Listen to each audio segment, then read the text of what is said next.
Kembali lagi di channel Rekapin MM. Sebelum memulai, silahkan subscribe terlebih dahulu untuk membantu channel ini terus berkembang.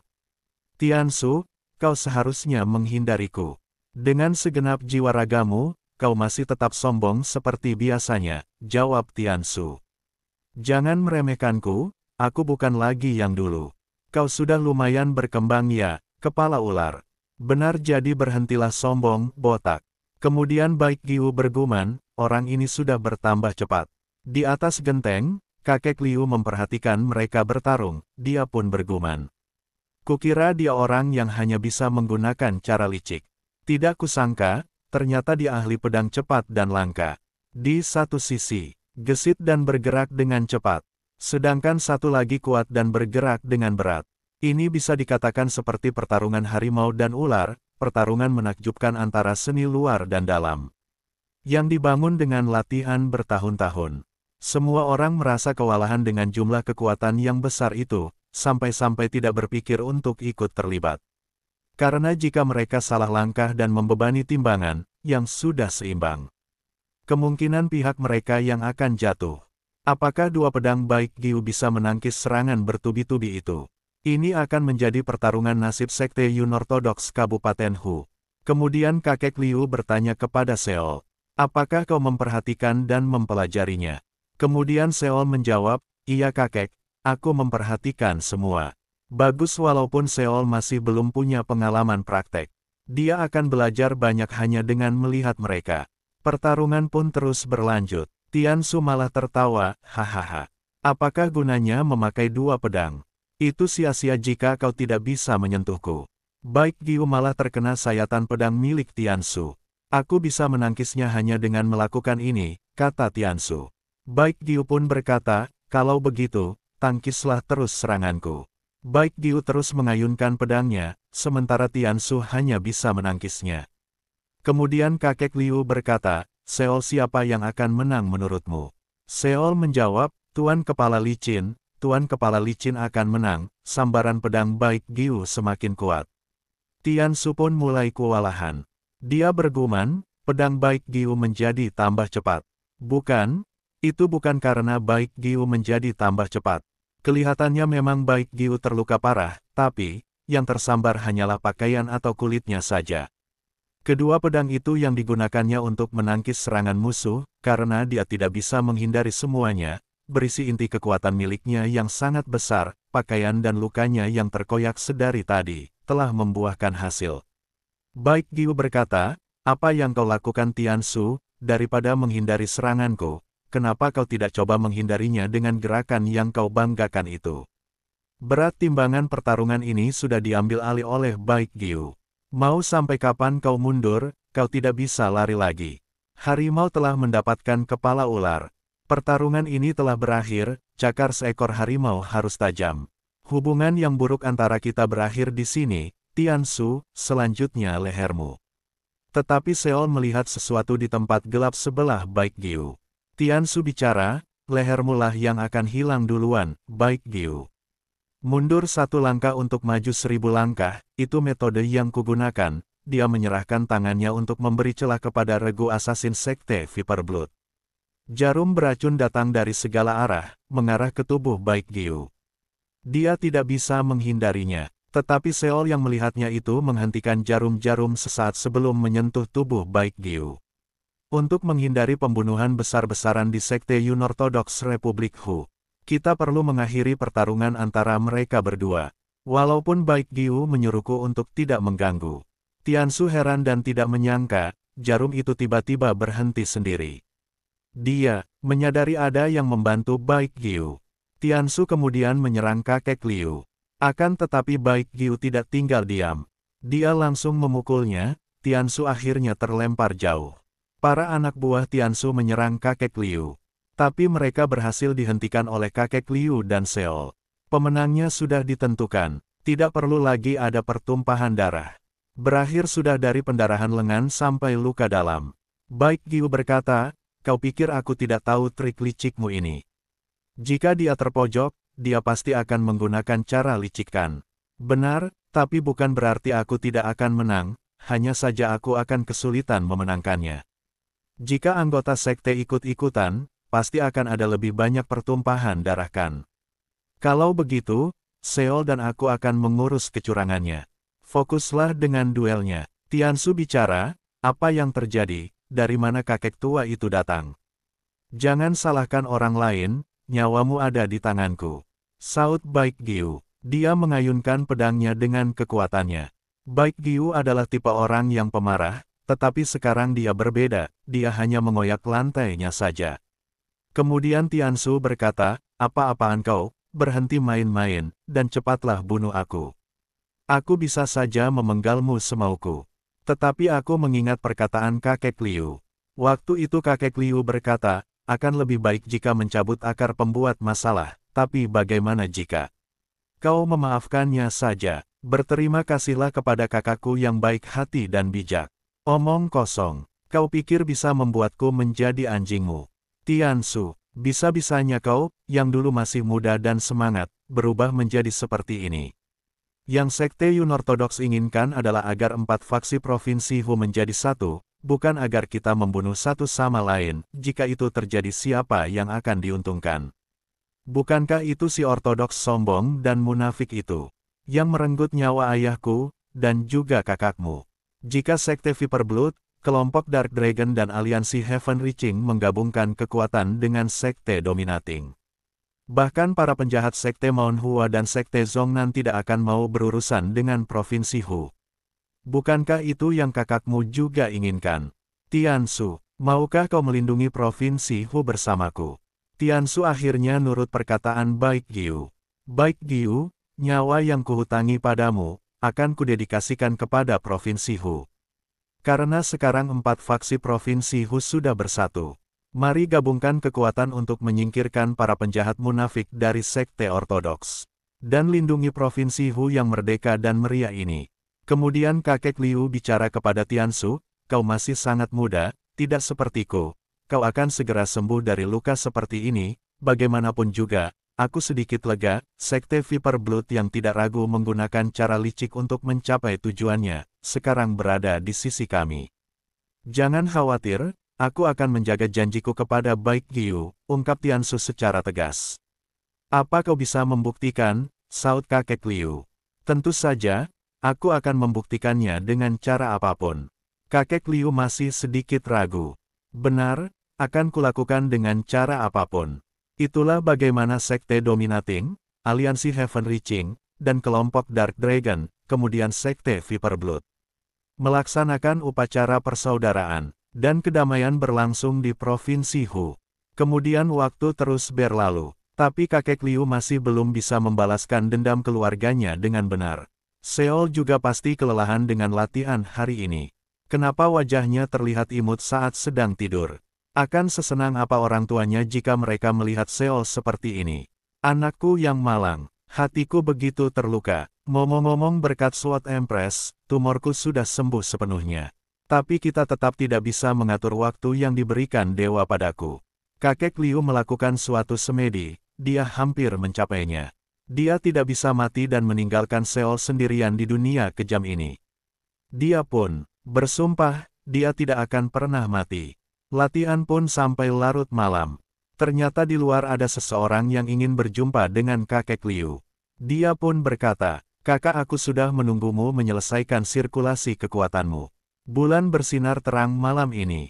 Maukah kau menemaniku minum? Karena Provinsi Hu sekarang sudah bersatu. Kau pasti sekarang sudah menjadi petinggi jalur sindikat Yun Ortodoks. Sebagai pemimpin Provinsi Hu, aku akan segera diangkat menjadi komandan Sansi. Jadi aku seharusnya berada di peringkat 7. Jika kau berada di peringkat 7 jalur sindikat Yun Ortodoks, kedudukanmu setara dengan ketua sekte dari sekte ortodok besar, bukannya berarti kau telah menjadi pukulan telak bagi murim.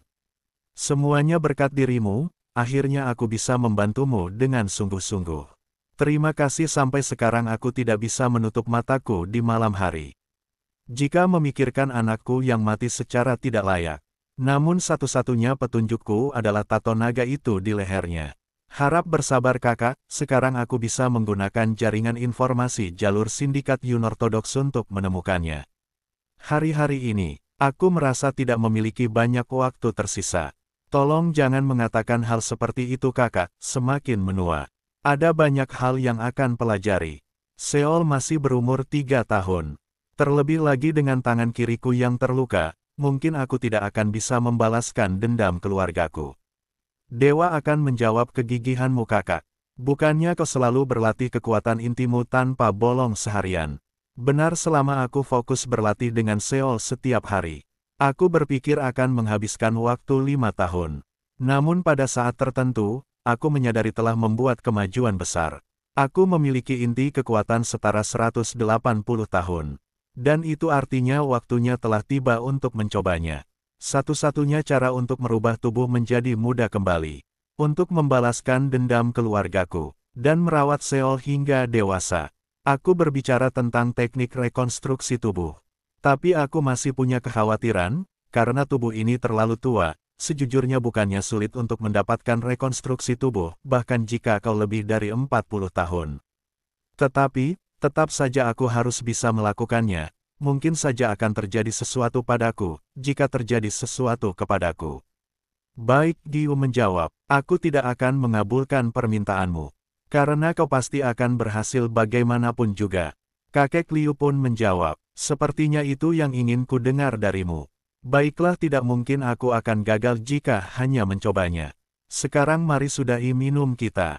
Mereka pun berhenti minum dan pergi.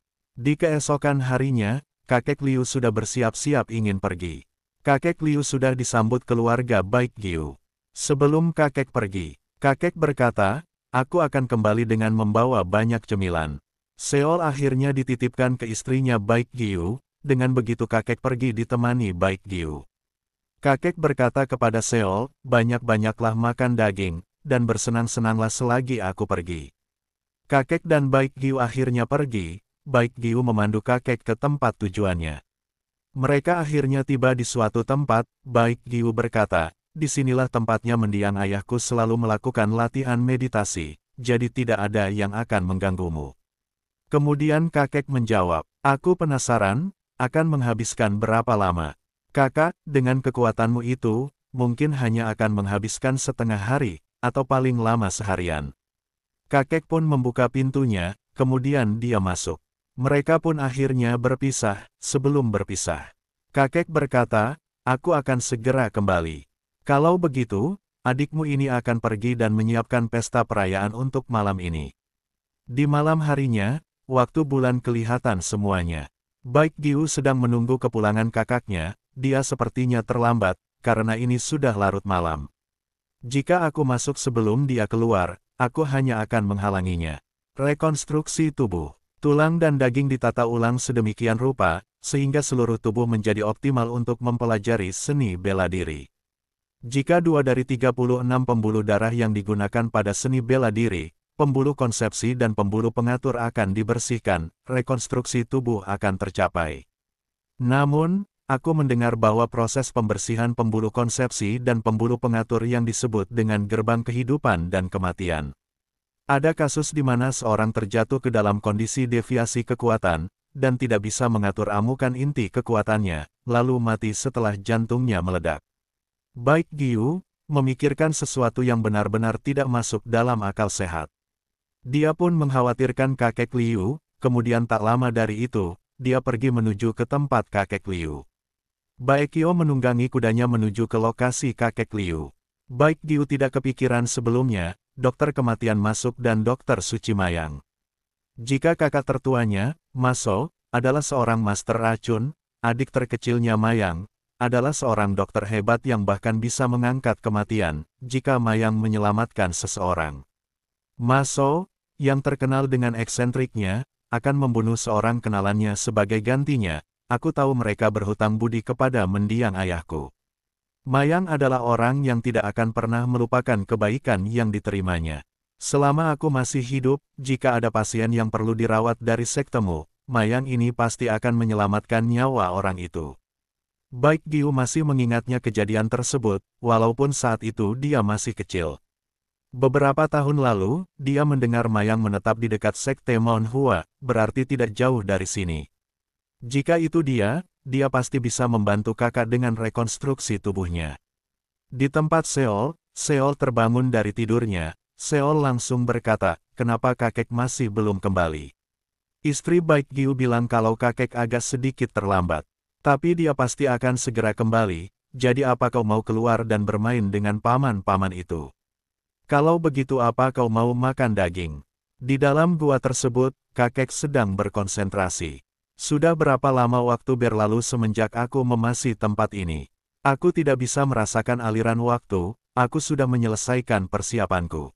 Aku akan mengalirkan inti kekuatan berusia 180 tahunku di satu tempat. Dan mengarahkannya ke arah pembuluh konsepsi seperti letupan larva. Setiap kali kekuatan sejatiku mengenai pembuluh darah, aku kehilangan kekuatanku. Tapi ini sudah percobaan ke-6 kalinya. Jadi, aku tidak boleh menyerah, pembuluh konsepsi sudah dibersihkan.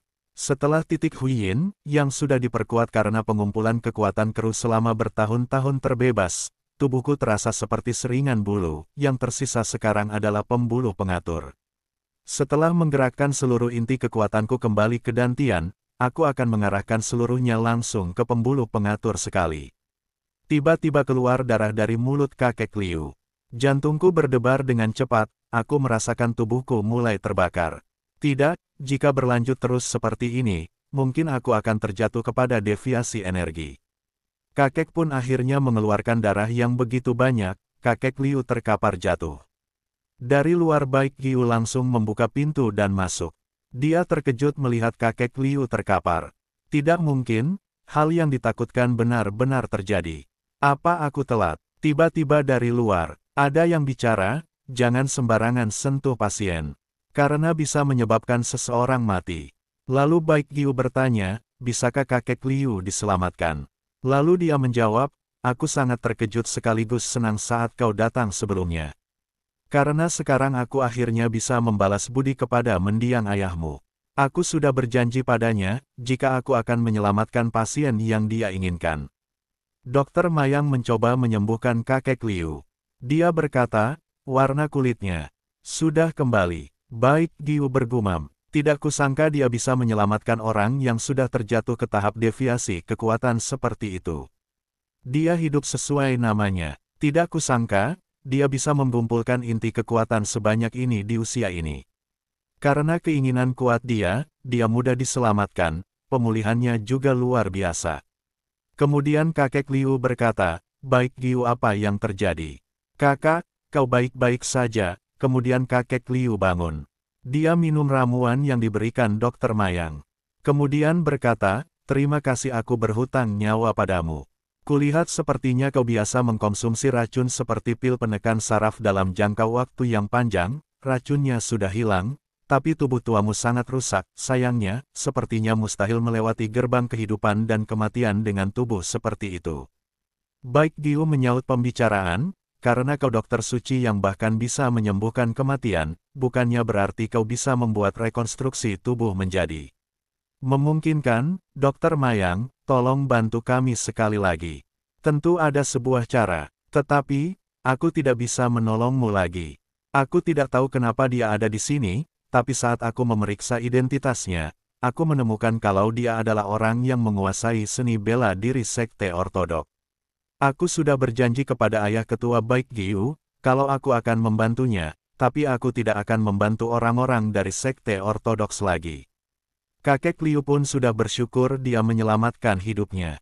Ngomong-ngomong saat kita masih muda, apa kita pernah bertemu? Saat aku masih di Jianghu, aku hanyalah orang yang rendah hati, bagaimana bisa aku bertemu dengan orang sepertimu dokter suci? Dokter Mayang pun bergumam, sepertinya wajah itu tidak asing, jangan-jangan, kau adalah poster buronan dari aliansi Murim. Dia pun teringat sesuatu, orang yang mengumpulkan para sampah dari sekte Wudang dan sekte Moon Hua di penginapan Liang Hua. Dan menghabisi mereka semua dengan rencana yang luar biasa. Baik Giu membenarkan perkataan dia, benar itu kakakku yang luar biasa. Kemudian Dokter Mayang pun menyembah kakek Liu, Ksatria Agung. Maafkan kesopananku, kau adalah orang dermawan yang membalaskan dendamku.